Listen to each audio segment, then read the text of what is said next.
শাস্ত্রিক বিধান মেনে এদিন প্রতিটি কলাবউকে স্নান করিয়ে ঘট প্রতিস্থাপন করা হয়। এরপর দেবীকে মহাস্নান করানোর মধ্যে দিয়ে সূচনা হয় সপ্তমী পূজার আনুষ্ঠানিকতা। স্নান শেষে চক্ষুদানের মাধ্যমে প্রাণ প্রতিষ্ঠার পর শুরু হয় পূজার মূল আচার। পুজো 4 দিনই মানে হচ্ছে ঘোরাঘুরি, মণ্ডপে মণ্ডপে ঘোরা, অঞ্জলি দেওয়া। মা দুর্গার কাছে আমরা সকলের মঙ্গল কামনা করি। তো আমরা সবাই অ্যালার্ট আছি, প্রশাসনও আমাদের অ্যালার্ট আছে।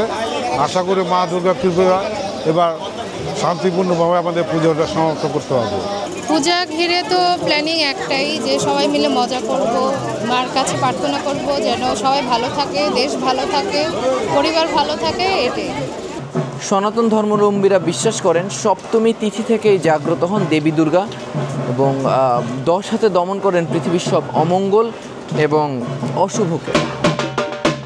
পুরান ঢাকার তাঁতিবাজার এলাকার আবহাওয়াটা কিন্তু পূজার সময় একদম অন্যরকম থাকে।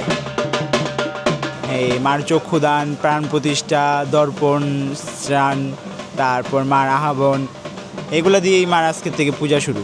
দুপুর 12টার ভিতরে সপ্তমী পূজা সমাপ্ত।